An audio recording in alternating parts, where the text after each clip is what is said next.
bring the right people together. It starts with us. And the biggest thing to break through is this idea of this. Why change something if it works? Every leader will say, well, we make a lot of money right now. I have pressure for stakeholders, for shareholders, for investors, for the board of directors. I have a responsibility. Okay, so 6 years from now, when the market is fully connected, and you're not, where does that leave us? Something is already broken, and it's how we work. It's how we see one another. It's the ideas that we have with one another and what we can do. So this is about as much of a culture change as it is about changing how we work. To realize that the connections between us will not work. We have to open new roads between us. We have to recognize that between us as the business in the center and our customers is defined by the roles that they play in the market. Now I want you to think about this for a moment, because this is a horrible graphic. I'm working on it.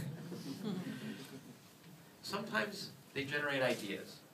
Sometimes they're your adversary. They hate you. They don't like you. Sometimes they're your greatest advocate. Sometimes they just want to buy things. Sometimes they want to give you feedback. Sometimes they need help making a decision. And at any moment they could be one or many of these things. Yet we only recognize this relationship with the customer around a very, very old principle, and that is the sales funnel. We'll engage with you pre-commerce, at commerce, and post-commerce. And our business will be designed around that. We'll reach you pre-commerce by advertising and marketing to you, so that way we're top of mind. We'll reach you at commerce, well, because we're going to give you e-commerce, or we're going to give you an app that allows you to buy our products. And post-commerce, well, that's a great story. We're going to put a loyalty program in place. Or we're going to invest in the latest voice recognition technology. So if you have a problem, you can call us, and our computer will help you. That's not a relationship. What separates us from the future of business and innovation is this new layer. This is the layer that networks play. They become enablers of a greater vision or mission that you're trying to accomplish to address all of these.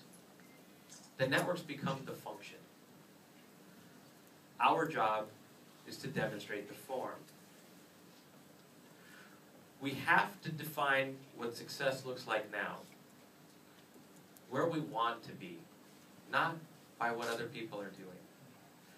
In most conversations I have with businesses that get the future of technology, that get the future of social and mobile, the first thing that they do is they look to see how their competitors are using this technology. Well, what are they doing? We've got to be better than them. But most often, they're lost, just like you. They're playing with these toys. They're considering it. They're having the same conversations. Is it important? Is it not important? This is about as much innovation and thinking as it is in terms of designing strategies to be more innovative. And it starts with a very simple question, recognizing that you're trying to solve for something specifically.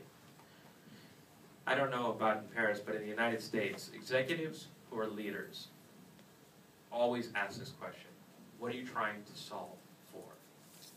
And you could say, I am solving for a problem that doesn't exist because I'm watching a trend unfold.